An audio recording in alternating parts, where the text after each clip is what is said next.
Hallelujah. Somebody worship Jesus.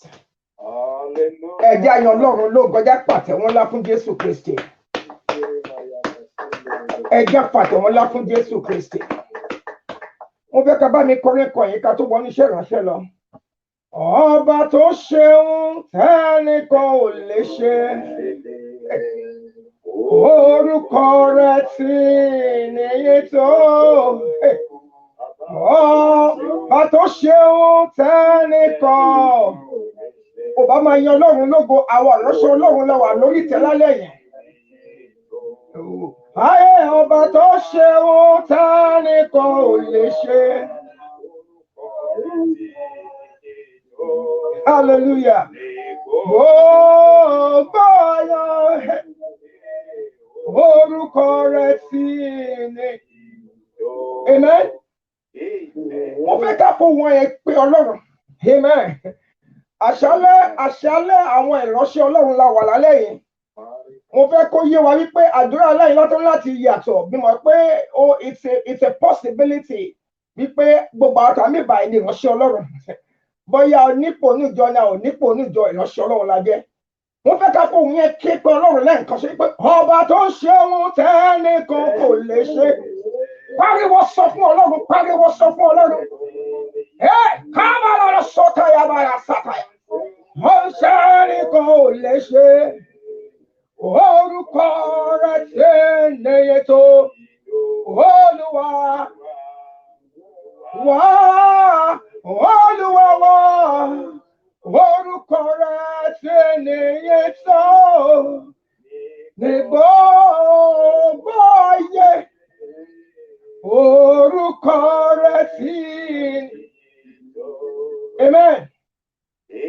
Nítorí kò sí àkókò fún wa púpọ̀ lálẹ́ yìí. Mo bá kọ́ fẹ́ kí ìyá wa ní Olúwa, Mommy Prophetess Mary Araoye, the Lord bless you. Láti máa kọ́ àwọn ìránṣẹ́ Ọlọ́run láti gbàdúrà kìí ṣe ohun tó kéré. Mo fẹ́ kó yé wa dáadáa wípé Bíbélì sọ fún wa wípé nígbà tí Hẹ́rọ́dù mú James, arákùnrin James àti Pétérù, àwọn ọ̀dọ́ Ọlọ́run ò tí gbàdúrà, àwọn ìránṣẹ́ Ọlọ́run ò tí dìde láti gbàdúrà. Bẹ́ẹ̀ Bíbélì sọ fún wa wípé a gé orí James. Nígbà náà làwọn ikọ̀ àti ìlújọ Ọlọ́run wò wípé kí la máa ṣe? Ìtìjú ni pé a gé orí èèyàn. Ó ṣeé ṣe kí James gan ní ìgbàgbọ́ wípé àwọn èèyàn ń gbàdúrà fún mi. Hallelujah. Ṣùgbọ́n àwọn ikọ̀ àti ìlújọ bá ṣe wà lálẹ́ bẹ́ẹ̀ ni wọ́n dìde. Wọ́n wá gbóhùn sókè àdúrà. Bí Ọlọ́run ò bá rí èèyàn láti lò, Ọlọ́run gbá áńgẹ́lì dìde. Bíbélì fi wá wípé áńgẹ́lì lọ síbi tá sí Pétérù mọ́.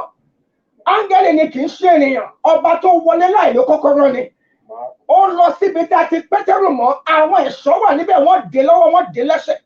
Bíbélì fi yé mi pé Ọlọ́run mú jáde láì jẹ́ kí àwọn ẹ̀ṣọ́ tó wà níbẹ̀ tó dèra wọn mọ́ láì mọ nǹkan tó ṣẹlẹ̀. Ìyẹn ní pé báwo àrọ́ṣọ́ Ọlọ́run bá ń gbàdúrà òun la fẹ́ ṣẹlẹ̀ ni. Hallelujah. Mo gbàgbọ́ pé gbogbo ìpè tó ti sùn lọ lálẹ́ yìí yóò sọjí. Ṣàmì tó níná nínú. Ó ṣeé ṣe kí akẹ́lòmíì nípè kó dàbẹ́ pé kò nípè. Gbọ́ mi dáadáa, ní alẹ́ yìí ìpè wa yóò sọjí. Mo kí bàbá wa náà, Daddy Araoye, the Lord bless you. Behind every successful woman there is a man, and behind every successful man there is a woman. I praise God in your life. Alẹ́ ohun tí màmá wa ní ká fi bẹ́rẹ̀ wa sọ̀rọ̀, mo kí àwọn màmá wa àti bàbá wa lórí ìpè.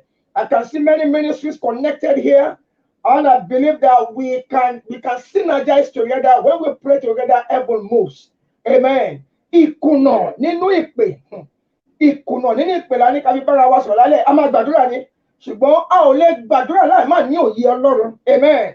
Hallelujah. Mọ́mi wá pè ní pé ìkùnà nínú ìpè, mo sọ ìbò ẹ̀ ní ministerial errors and mistakes. Kí ló máa ń fa táwọn ẹ̀dá fi máa ń kùnà nínú ìpè? Kí ló máa ń fà á? Ẹlòmíì á sì bẹ̀rẹ̀ pé á dàbẹ̀ pé Ọlọ́run ò pè wọ́n mọ́. Ẹlòmíì ohun tó ti ń jẹ́ fọ́ dàbẹ̀ pé kò jẹ́ mọ́. Ẹlòmíì àdúrà títí ń gbádà pé àdúrà ò gbà mọ́. Gbọ́ mi dáadáa, Ọlọ́run ń báyọ̀ rìnrìn àjò kó kùnà. Hallelujah. Àwọn ẹ̀dá ní ká kíyèsára. Hallelujah. Kí ni àwọn nǹkan tó lè mú ènìyàn kùnà nínú ìpè? Àwọn yìí pọ̀ rẹpẹtẹ, ṣùgbọ́n nítorí àkókò, àwọn máa san wọ́n ní kankan. Àwọn sì máa fi wọ́n gbàdúrà bí a ti ń dárúkọ wọn lọ. Èkíní ni wípé àwọn tọ́lọ́hun pè ìdí àmọ̀ tọ́lọ́hun pè wá bí. Hallelujah. Ọ̀pọ̀lọpọ̀ ni Ọlọ́run ò pè. Gbọ́ mi dáadáa, Ọlọ́run, the Lord will not pay for what he did not order. The Lord is not a fool. Amen. Ìwọ tó bá nígbàgbọ́ p'Ọlọ́run pè ẹ́, gbogbo ìgbà kan nìkan máa ń dán. Aṣàfihàn wa pé àwọn àpọ́sítélì ni wọ́n ń lanú kọjá. So ẹlòmíì tí ò bá nígbàgbọ́ bóyá ìpè tó pè ìpè náà ò dájú. Àwọn bàbá máa ń kọrin kan nígbà kan. Wọ́n ní ìpè tó pè mí, ìpè ayọ̀ ni mo yìn bàbá lógo. Orí àwọn bàbá wa láyé ìgbà kan níbo làwọn sọ̀rọ̀ yẹn sí. Ìyẹn ní pé ìgbà mi tó padà bẹ́ẹ̀ pé ọ̀nà dí àbí ó dàbí pé ọ̀nà náà kò fẹ́ yíyàn mọ́. Wọ́n rí wọ́n sí orí yẹn á sì mú ìtùnú bá wọn. Wípé ìpè tó pè ní ìpè ayọ̀ ni. Ọ̀pọ̀lọpọ̀ lọ́lọ́run ń pè. Tí ó sì mọ̀ pé Ọlọ́run pè òun, bẹ́ẹ̀ pé ọ̀pọ̀lọpọ̀ lọ́lọ́run ò pè. Ẹni tó lọ́wọ́ bá pè tó bá yájú wọnú iṣẹ́ ìránṣẹ́, ìmọ̀ ń kùnà nẹ̀. Hallelujah. We must be sure of the call of God over our life. When we are sure of the call of God, we fẹ́ kó yẹ wá pé àwa kọ́ la níṣẹ́. Ọlọ́run ló níṣẹ́. Oníṣẹ́ ò dẹ̀ jẹ́ kí iṣẹ́ rẹ̀ ó dìbàjẹ́. Ṣé bá mo yé wa so lálẹ́ yìí gbogbo iṣẹ́ gbogbo iṣẹ́ ìránṣẹ́ tó dàbẹ̀ ni pé ó ń lọ́wọ́wọ́ Ọlọ́run á sọjí lálẹ́ lórúkọ Jésù Kristi. Ẹlòmíì wọnú iṣẹ́ ìránṣẹ́ ni pé òun náà fẹ́ ní iyì. Wọ́n ń pe pásítọ̀, wọ́n ń pe shepherd, wọ́n ń pe olùṣọ́. Èyí náà fẹ́ níyì. Ẹlòmíì wọnú iṣẹ́ ìránṣẹ́ rẹ̀. Ẹlòmíì wọnú iṣẹ́ ìránṣẹ́ pé bí ó kù díẹ̀ káàtó fún. Ẹlòmíì wọnú iṣẹ́ ìránṣẹ́ pé ó ti ń lálàá. Àlá sì ti ń ṣẹ, àbó ti ń ríran, òyìnbó náà ti ń ṣẹ, òun náà ti di pásítọ̀ nìyẹn. Ẹlòmíì wọnú iṣẹ́ ìránṣẹ́ nípa wípé ẹlòmíì ẹni tó fún lóye iṣẹ́ ìránṣẹ́, ó lè má lóye Ọlọ́run. Ẹlòmíì á máa rí bíṣọ̀nù àrẹ àti ọ̀pọ̀ Ọlọ́run ní púpọ̀ náà bẹ̀rẹ̀. Ẹlòmíì sì wí pé wọn náà ti ń gbàdúrà tí ń gbà wọnú iṣẹ́ ìránṣẹ́. Mo fẹ́ kó yé wa pé ẹni tó bá bẹ́ẹ̀ wọṣẹ́ ìránṣẹ́, ìmọ̀ ń sún wọn ni tó bá kù díẹ̀ káàtó. Mo gbà ládùúrà iṣẹ́ ìránṣẹ́ wọn ò ní kùnà lórúkọ Jésù Kristi. Iṣẹ́ ìránṣẹ́ wọn ò ní kùnà lórúkọ Jésù Kristi. Ẹlòmíì wọnú iṣẹ́ ìránṣẹ́ bí ó wà gifted nínú àwọn bí ó lè wàásù gbọ́ mi dáadáa. At times we can fulfill ministry without being the leaders. At times you can fulfill ministry by just walking behind leaders. But because you have gone into it, Ọlọ́run tó ti ń bá rìnrìn àjò kò ní dójú tì wá lórúkọ Jésù Kristi. Say amen like we mean it. People always forget that we are worthy as we are worthy of double honor. Gbogbo ẹni tọ́lọ́run pè. As we are worthy of double honor, so also the punishment of God will start with the leaders of the house. That is why we have to be very careful with the call of God over our life. Ministerial errors and mistakes stems from the fact that when the Bible says when the foundation is destroyed, what can the righteous do? Don't forget, every minister of God is worthy of double honor. I will take my reading from 1 Timothy. Permit me, I'll be running so much tonight. Just write it down. Nínú àwọn kíkàtà máa kà á máa kà léyìnbó ni a máa gbàdúrà ní Yorùbá. See, 1 Timothy 5:17 says the elders, 1 Timothy 5:17, I will read from the NIV version. It says the elders who direct the affairs of the church well are worthy of double honor, especially those whose work is preaching and teaching. Every elder is worthy of double honor. Kí wá ṣe tí o máa fi kùnà nígbà tá a ti kọ̀wé rẹ̀ pé ìwọ tó lọ́wọ́ bá pè ó yẹ fún ìgbélékè ní ìlọ́po méjì. So also as there is an honor in the work of God, the punishment for errors will start from the house of God. How did I know? 1 Peter 4:17. 1 Peter 4:17 says, for it is time, hear what Peter says, for it is time for judgment to begin in God's household. And if it begins with us, what will the outcome be for those who do not obey? Either we like it or not. Àwa tá a jẹ́ ìránṣẹ́ Ọlọ́run la máa bẹ̀rẹ̀ a ò ní jẹ́ gbọ́dọ̀ lórúkọ Jésù Kristi. Mo fẹ́ kí a gbàdúrà, mo fẹ́ kí a pariwo bàbá má jẹ́ kí n kùnà. Ẹ jẹ́ sọ́dọ̀ àdúrà bẹ̀rẹ̀ sí ní gbàdúrà ní orúkọ Jésù. Tó bá ṣe dájú wa, ẹ bá mi unmute everybody. Ẹ bá mi unmute everybody. Let's be unmuted, let's pray. Lórúkọ Jésù Kristi. Olúwa má jẹ́ n kùnà, má jẹ́ n kùnà, má jẹ́ n kùnà, má jẹ́ n kùnà, má jẹ́ n kùnà, má jẹ́ n kùnà, má jẹ́ n kùnà, má jẹ́ n kùnà. In the name of Jesus. Má jẹ́ ṣubú ní iṣẹ́ ìránṣẹ́ Jésù Kristi Olúwa wa. Jésù Olúwa wa. Ẹ̀yin Ọlọ́run. Jésù Olúwa wa. Amen. Jésù Olúwa wa. Amen. Gbogbo ọ̀rẹ́ ẹgbẹ́ má bínú màtá bá ti pé Jésù Olúwa wa, ẹ jẹ́ ká máa stop àdúrà ẹlẹ́ǹkan ṣo, so that we can move speed. Pẹ̀lú ẹgbọ́n mi dáadáa. Ṣé rí mo fẹ́ kẹ́ mọ̀ pé mi ò mọ̀ bá ṣe wọ́n iṣẹ́ ìránṣẹ́, ṣùgbọ́n a ti wà nínú ẹ̀ náà. Ó sì ti fọkọ Jésù pè wá. Ẹ jẹ́ sọ fún Ọlọ́run, Olúwa o, wọ́n ti forúkọ rẹ pè mí, má jẹ́ kí n kùnà níṣẹ́ yìí. Lójú ọ̀nà yìí, má dojú tì mí. Ó yá sọ fún Ọlọ́run pẹ̀lú àdúrà. Orúkọ Jésù, orúkọ Jésù, ẹ̀mí mímọ́ o, wọ́n ti ń forúkọ yín pè mí. Lójú ọ̀nà yìí Olúwa, má jẹ́ kí n kùnà, má jẹ́ kùnà, má jẹ́ kùnà, má jẹ́ kùnà, má jẹ́ kùnà, má jẹ́ kùnà, má jẹ́ kùnà, má jẹ́ kùnà. Orúkọ Jésù, wọ́n ti ń forúkọ yín pè mí. Ìránṣẹ́ Ọlọ́run ni wọ́n ń pè mí. Má jẹ́ ń bá ìṣubú pàdé, má jẹ́ ń bá ìṣubú pàdé, má jẹ́ ń bá ìṣubú pàdé. Jésù Kristi Olúwa wa. Jésù Olúwa wa. Mo gbàdúrà lẹ́ẹ̀kan sí, a ò ní ṣubú, bẹ́ẹ̀ ni ìpéwọ́ ò ní dojúbolẹ̀ lórúkọ Jésù Kristi. Mo ní a ò ní ṣubú, ìpéwọ́ ò ní dojúbolẹ̀ lórúkọ Jésù Kristi. Ẹ jẹ́ gbàdúrà, ẹ jẹ́ sọ fún Ọlọ́run. Ó ní Olúwa o, jọ̀wọ́ gbà mí. Má jẹ́ kí ìpè mi bá ìkùnà pàdé lórúkọ Jésù. Ẹ jẹ́ sọ dàdúrà. Orúkọ Jésù, orúkọ Jésù. Má jẹ́ kí ìpè mi bá ìkùnà pàdé. Má jẹ́ kí ìpè mi bá ìkùnà pàdé. Má jẹ́ kí ìpè mi bá ìkùnà pàdé. Má jẹ́ kí ìpè mi bá ìkùnà pàdé. Má jẹ́ kí ìpè mi bá ìkùnà pàdé. Má jẹ́ kí ìpè mi bá ìkùnà pàdé. Má jẹ́ kí ìpè mi bá ìkùnà pàdé. Má jẹ́ kí ìpè mi bá ìkùnà pàdé. Jésù Kristi Olúwa wa. Jésù Olúwa wa. A ó gbàdúrà kan síwájú, ẹ bá gbàdúrà síwájú, a ó wọlé àwọn náà rọ lọ́rùn lọ. Ẹ jẹ́ tún sọ fọ́lọ́run lẹ́ẹ̀kan sí wípé Olúwa o, gbà lágbára bí ó ti wù kó rí, má jẹ́ kí ìpè mi di òkú. Kí la fi ń sọ̀rọ̀ ìkùnà nínú ìpè? Gbọ́ mi dáadáa, ẹlòmíì ti ga, ó ti ga dáadáa. Àìmọye àwọn ìránṣẹ́ Ọlọ́run tá ti gbóhùn rẹ̀, ṣùgbọ́n tí a ò gbóhùn wọn mọ́. Kì í ṣe pé wọ́n ti kú, ṣùgbọ́n iṣẹ́ ìránṣẹ́ wọn ti kú. Ẹlòmíì bí iṣẹ́ ìránṣẹ́ bá kú, a ò gbóhùn ẹ̀ mọ́. A ò lè máa dárúkọ wọn for honor for ministerial work. Ẹ jẹ́ sọ fún Ọlọ́run, Olúwa o, lágbára bó ti wù kó rí o, má jẹ́ kí ìpè mi di òkú. Ó yẹ jẹ́ ká sọ dàdúrà. Orúkọ Jésù, orúkọ Jésù, orúkọ Jésù, orúkọ Jésù. Yes, yes, yes. Orúkọ Jésù, lágbára bó ti wù kó rí, má jẹ́ kí ìpè mi di òkú. Má jẹ́ kí ìpè mi di òkú. Má jẹ́ kí ìpè mi di òkú. Má jẹ́ kí ìpè mi di òkú. Má jẹ́ kí ìpè mi di òkú. Má jẹ́ kí n kùnà. Má jẹ́ kí n kùnà. Má jẹ́ kí n kùnà. Má jẹ́ kí n kùnà. Má jẹ́ kí n kùnà. Jésù Kristi Olúwa wa. Jésù Olúwa. Ẹ jẹ́ sọ fún Ọlọ́run. Gbọ́ mi dáadáa, mo sọ wípé àwọn ìránṣẹ́ Ọlọ́run, we are worthy of double honor. That is what the Bible tells us. Like I said in 1 Timothy 5:17, the elders who direct the affairs of the church, they are worthy of double honor. Ó sọ fún Ọlọ́run pé ẹ̀mí mímọ́ o, má jẹ́ kí n sọ ògo ìpè nù. Hallelujah. Tí Yorùbá yẹn yé wa dáadáa, má jẹ́ kí n sọ ògo ìpè nù. Ìpè á máa ní ògo sà.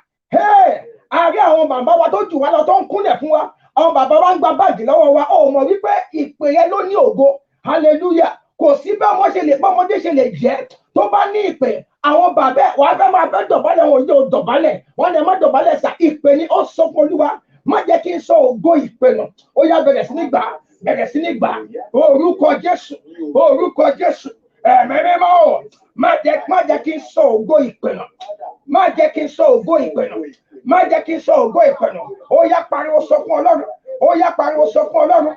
Ẹ̀mí mímọ́, má jẹ́ kí n sọ ògo ìpè nù. Orúkọ Jésù, má jẹ́ kí n sọ ògo ìpè nù. Agbára tó ju agbára lọ, má jẹ́ kí n sọ ògo ìpè nù. Orúkọ Jésù, má jẹ́ kí n sọ ògo ìpè nù. Ó yá pariwo, ó yá sọ fún Ọlọ́run. Olúwa o, má jẹ́ kí ìpè mi sọnù. Jésù Kristi Olúwa wa. Àmín. Gbọ́ mi dáadáa, Jésù Olúwa wa. Ẹ jẹ́ tó pariwo sọ fún Ọlọ́run. Olúwa wá má ṣe mí ní wòlíì àná. Ẹ gbọ́ dáadáa. Ìkùnà nínú ìpè à ń bọ̀ nínú ìtọ́ ẹ̀. Olúwa kọ́kọ́ gbàdúrà ẹni tó bá lè má bẹ́ẹ̀ láti gbàdúrà púpọ̀. Má ṣe mí ní wòlíì àná. Ìyẹn ní pé wọ́n lòmí àwọn gbàdúrà ní church. Ẹ ní dìde ayé ọ̀dájà yín kọ́ mo fẹ́ sà. Ẹ jẹ́ kí ìránṣẹ́ wa gbàdúrà fún mi. Ìyẹn ní pé kò sáṣẹ lẹ́nu ìyàn mọ́ nìyẹn.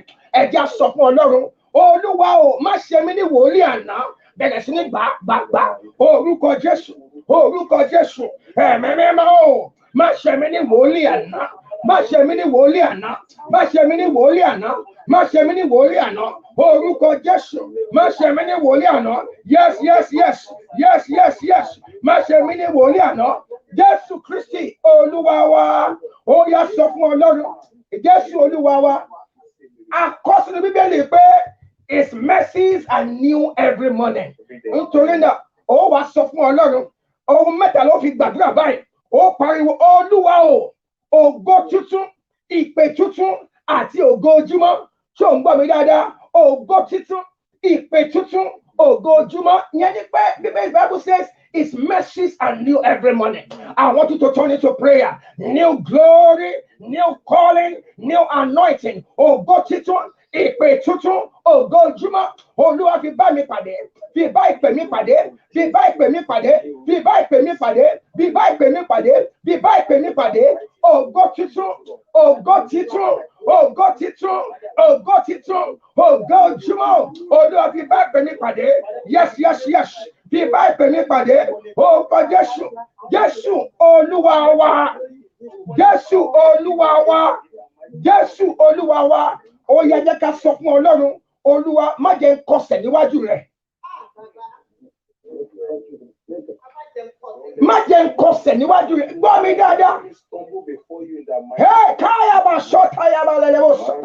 Pariwo sọ fún Ọlọ́run, Olúwa má jẹ́ n kọsẹ̀ níwájú rẹ̀. Má jẹ́ n kọsẹ̀, ó yá máa gbàgbà ilé ènìyàn.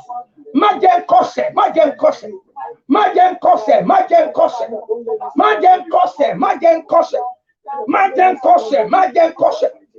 Jésù Kristi Olúwa wa. Jésù Olúwa wa. Ẹ̀yin ènìyàn àkọlé wa lálẹ́ yìí ni pé ìkùnà nínú ìpè. Asáré gba àwọn àdúrà ẹni ní pé tá à ń lọ jìnnà. Hallelujah. Kí ni àwọn nǹkan tó máa ń mú ní kùnà nínú ìpè? Ìyàwó Olúwa ní ká fi ìníwé Númérì orí 20 ẹsẹ̀ 12 láti gbàdúrà. Ká fi ṣe that's the anchor text. Numbers 20 verse number 12. First thing tó máa ń mú ẹ̀dá kùnà nínú ìpè. Òun ni ká má gbọ́ Ọlọ́run gbọ́. Ọ̀pọ̀lọpọ̀ ló bẹ̀rẹ̀ pẹ̀lú Ọlọ́run. Ṣùgbọ́n nígbà tí wọ́n dé àárín ìrìn àjò yìí, wọ́n di pé wọ́n ń dọ́gbọ́n sí, wọ́n mú nǹkan míì mọ́ Ọlọ́run.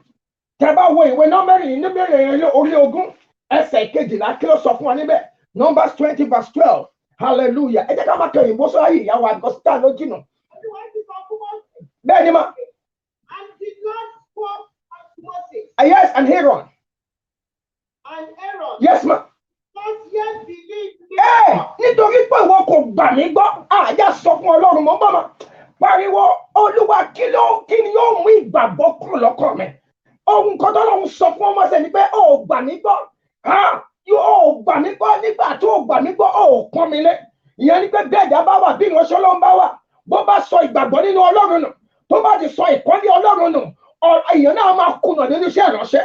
Ẹ jẹ́ sọ fún Ọlọ́run, Olúwa ò má jẹ́ n kọsẹ̀ níwájú rẹ̀. Sáré sọ́dọ̀ àdúrà, sáré gbàdúrà, orúkọ Jésù Kristi. In the name of Jesus, má jẹ́ n kọsẹ̀ níwájú rẹ̀, má jẹ́ n kọsẹ̀ níwájú rẹ̀, má jẹ́ n kọsẹ̀ níwájú rẹ̀, má jẹ́ n kọsẹ̀ níwájú rẹ̀. Yes. Jésù Kristi, Olúwa wa. Jésù Olúwa wa. Jésù Olúwa wa. Ẹ má bínú à ń sáré gbàdúrà ẹni. Kí ni máa ń mú ẹ̀dá àbí ìránṣẹ́ Ọlọ́run láti máa dá ọ̀tọ̀ Ọlọ́run nígbà tó bá ti fẹ́ gbé ògo Ọlọ́run fún ara rẹ̀? Hallelujah. Gbogbo wa nígbà tó bá ti fẹ́ gbé ògo Ọlọ́run fún ara wa, òun gbàdúrà fún yàn lẹ́yìn ó ṣeé ṣe kó gbà lọ́la kọ́lọ́run ní kò tí ì yá òun. Ṣùgbọ́n a fẹ́ sọ̀rọ̀ wa di Ọlọ́run fún àwọn ènìyàn. Ṣé ká bára wa sọ̀tọ̀ ọ̀rọ̀ lálẹ́ yìí? Bó bá gbàdúrà bọ́ Ọlọ́run bá lóun ò ṣe, má dọ́gbọ́n ṣe. Nípa pé dọ́gbọ́n sí èèyàn tẹ́ níwájú Ọlọ́run. Ẹ̀gbọ́n kan tó lọ́run sọ fún Mósè, ó ní hallelujah, ó ní pé Olúwa sì sọ fún Mósè àti Áárónì pé abẹ́ẹ̀ni Mósè tí kò bá Áárónì.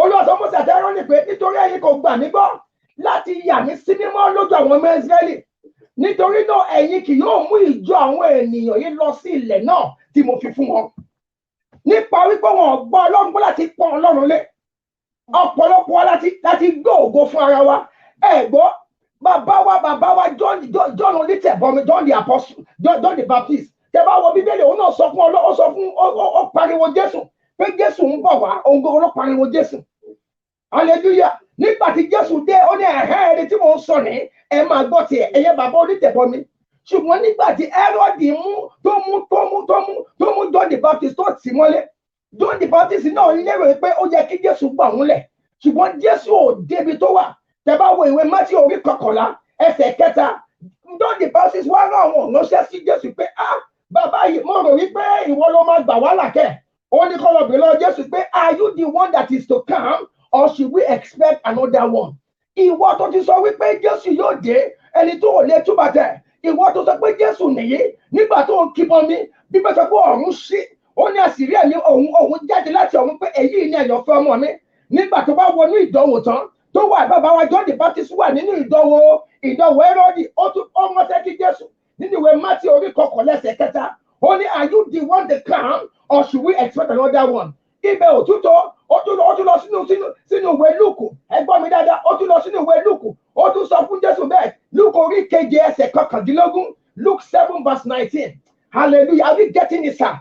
If you don't want to miss it in the journey let God do his work let us do our work iṣẹ́ tiwa ni láti gbàdúrà iṣẹ́ tó lọ́wọ́ láti ṣiṣẹ́ hallelujah I hope I'm not too fast for us please step me down but very fast hallelujah ó lọ ó pé ó ní ó sọ fún ó tún wọ́n ṣe in Luke 7 verse 19 he sent them those disciples of the Lord to ask are you the one who is to come or should we expect someone else? Ìyẹn ní pé bí ìránṣẹ́ Ọlọ́run bá wọnú ìdààmú ó ṣeé ṣe kó dá ọ̀tọ̀ Ọlọ́run Ọlọ́run sọ fún Mósè ó nítorí ẹ̀yin ò pọ́n mi lé ó ní ẹ kì yóò délẹ̀ lórí ẹja sọ fún Ọlọ́run Olúwa má jẹ́ kí n kùnà níwájú rẹ̀ má jẹ́ kí n kùnà má jẹ́ kí n gbé ògo Ọlọ́run fún ara mi ẹjẹ́ àgbà má jẹ́ kí n gbé ògo Ọlọ́run fún ara mi má jẹ́ kí n gbé ògo Ọlọ́run fún ara mi ohun kan ní máa mú ní kùnà ní wípé kí o má gba Ọlọ́run gbọ́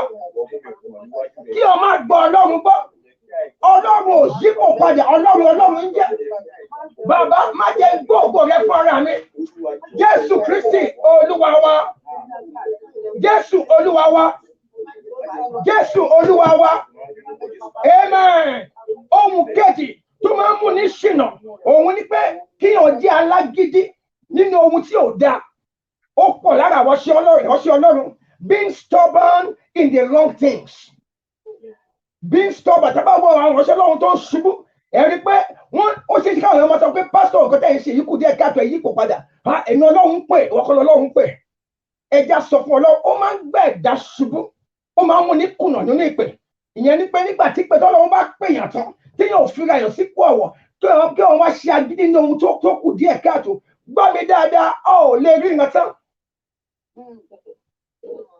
The Bible says we see in parts.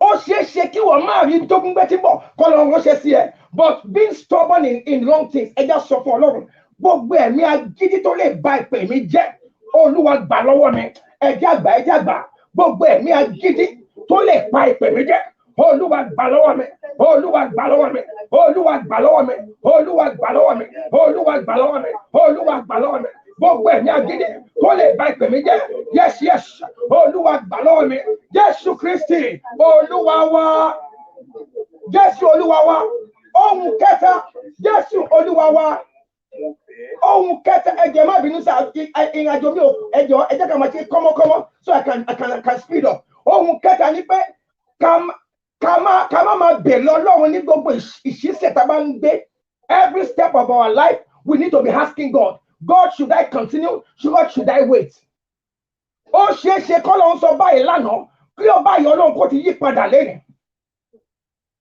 àwọn ìmọ̀ṣẹ́ Ọlọ́run bí àbá fẹ́ ṣubú nínú ìpè ẹ jẹ́ ká máa gbé Ọlọ́run káwájú wa nígbà gbogbo ẹwà àwọn ọkùnrin méjì yìí Sọ́ọ̀lù nígbà tí Sọ́ọ̀lù tí àkókò dé fún tí ìdánwò dé fún táwọn ọmọ rẹ̀ fẹ́ sòkò pa Bíbélì sọ pé Sọ́ọ̀lù gba iṣẹ́ wòlíì ṣe láti lọ orúbọ fún Ọlọ́run nígbà tí Samuel ò tíì dé.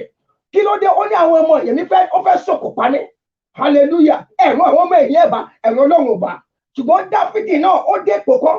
Bíbélì sọ pé àwọn ìlú Fílístínì wá kógun jà, wọ́n kó ìyàwó àtàwọn ọmọ lọ. Àwọn ọmọ èyí Dáfídì fẹ́ sọ̀kò pa. Yóò sọ fún Dáfídì pé èmi ò ní ṣàṣìṣe tí Sọ́ọ̀lù bàbá yìí ṣe. Ó ní ẹgbẹ́ fọ́dù wá fún mi. Olúwa jẹ́ kí n lọ, jẹ́ kí n lépa wọn. Ṣé wọ́n bá wọn, ṣé wọ́n gbà padà?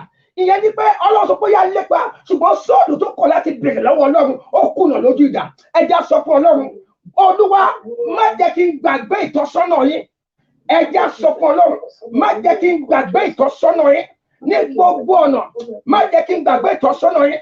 Má jẹ́ kí n gbàgbé ìtọ́sọ́nà yín. Olúwa jọ̀wọ́, má jẹ́ kí n gbàgbé ìtọ́sọ́nà yín. Má jẹ́ kí n gbàgbé ìtọ́sọ́nà yín. Má jẹ́ kí n gbàgbé ìtọ́sọ́nà yín. Jésù Kristi Olúwa wa. Jésù Olúwa wa. Mo ní ìṣẹ́jú mẹ́ta péré sí. Bíbélì sọ fún wa, ẹ jẹ́ ká kó lè papọ̀. Tẹ́ bá wọnú ìwé Òwe orí kẹfà láti ẹsẹ̀ kẹrìndínlógún dé kọkàndínlógún. Òwe orí kẹfà, àsìkò ìsáré lè ní dáadáa. Òwe orí kẹfà láti ẹsẹ̀ kẹrìndínlógún dé kọkàndínlógún. A máa kó lè papọ̀ ní láti gbà kí ni wọ́n mú yàn kùnà ní ìpè. Ìkíní, Bíbélì sọ fún wa níbẹ̀, ó ní ohun mẹ́fà lọ́lọ́run kórìíra. Ẹ jẹ́ kí ká Yorùbá fún wa. Yes. Òwe orí kẹfà láti ẹsẹ̀ kẹrìndínlógún dé ìkọkàndínlógún. Ẹgbọ́n kan tí lọ Bíbélì sọ níbẹ̀, ó ní ohun mẹ́fà ni Ọlọ́run kórìíra. Yes. Hallelujah. Ohun mẹ́fà ni Ọlọ́run kórìíra. Nítòótọ́ méje ló ṣèrìà fún ọkàn rẹ̀. Ẹni tó bá ẹ̀dá tó bá ń bá méjì nínú tó bá bá owó òun yìí ṣe kì í ní ìlọsíwájú. Ẹgbọ́n mi dáadáa. Ohun mẹ́fà ni Ọlọ́run kórìíra. Méje ló jẹ́ ìríra fún ọkàn rẹ̀. One, ojú ìgbéraga. Ẹ jẹ́ ká kíyèsára. Bí ọba lójú ìgbéraga ní iṣẹ́ ìránṣẹ́ yìí máa ń kùnà ní. Ìkejì, ètè èké ó pọ̀ lára wa wòlíì ká máa ṣèké ara wa. Ìkẹta, ọwọ́ títa ìdí aláìṣẹ̀ sílẹ̀. Lágbájá kúrò ní ṣọ́ọ̀ṣì yẹn, ó ti di wàhálà, wàá bẹ̀ sí máa bàjẹ́ káàkiri. Gbọ́ mi dáadáa, ó máa jẹ́ kí òun kùnà lónìí ìpè ní. Ìkẹrin, àyà tí ń hùmọ̀ búburú tí ò lérò rere lọ́kàn rẹ̀ àti kó bá tẹnìkejì rẹ̀ jẹ́. Òrẹ́ tó ń gbéṣẹ́ ìránṣẹ́ jẹ tọ́lọ́ ń gbọ́ tọ́wọ́ ẹ̀ ń gbé ju tù ẹ lọ àti kó máa wo bó ṣe máa ṣubú. Àyà tí ń hùmọ̀ burúkú, ẹsẹ̀ tó yára sí eré sísá sí ìwà ìkà, ẹlẹ́rìí èké tí ń sọ èké jáde, àtẹni tí ń dá ìjà sílẹ̀ láàrin arákùnrin. Ẹ̀yin ènìyàn báwọn ilé bá wà lọ́wọ́ èèyàn kì í délẹ̀ lérí. Ẹja sọ fún Ọlọ́run gbogbo ìwà tí ò yẹ láti fún ìrìn àjò tí mo wà yìí. Ẹ̀mí mímọ́ gbà lọ́wọ́ mi. Ẹ̀mí mímọ́ gbà lọ́wọ́ mi. Má jẹ́ ṣubú ara, má jẹ́ ṣubú ẹ̀mí. Gbogbo ìwà tí ò yẹ fún ìrìn àjò tí mo wà yìí. Olúwa gbà lọ́wọ́ mi. Olúwa gbà lọ́wọ́ mi. Olúwa fọkàn mi balẹ̀. Jẹ́ kí n láyọ̀, jẹ́ kí n yọ̀ lógo. Jésù Kristi Olúwa wa. Jésù Olúwa wa. Jésù Olúwa wa. Ẹ jẹ́ ká mọ́lẹ̀ ìlọlé ká lè parí ẹ̀. Jésù Olúwa wa. Àsìkò mi ti pé. Jésù Olúwa wa. Ẹ jẹ́ ká kọ̀ mọ́lẹ̀ ìlọlé ká lè fi parí ẹ̀. Òun ni 2 Timothy orí kẹta ẹsẹ̀ kìíní dé ìkeje. Àwọn sọ nípa àwọn tó kún àwọn ẹ tó bá ti ń wọ àwọn nǹkan báyìí àti délẹ̀ lẹ́nu ohun tó lágbára ni. 2 Timothy 3:1-7. My apologies to my coordinator. Say for understand this, that in the last days there will become times of difficulty.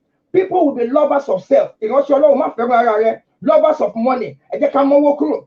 Proud, arrogant, abusive, disobedient to parents, ungrateful, unholy, heartless, unappeasable, slanderous, without self-control. All these things from 1 to 7. Go and read it. Bí a bá jẹ́ ìránṣẹ́ Ọlọ́run, bàbá náà wọ́n lè lọ́wọ́ àti ṣàṣeyọrí ọwọ́ Ọlọ́run ló wà. Mo gbàládùra fún gbogbo wa. A ò ní kùnà níṣẹ́ ìránṣẹ́ yìí. A ó ṣe débi èrè. A ó sì gbàdé ògo lórúkọ Jésù Olúwa wa. Àmín. Àmín.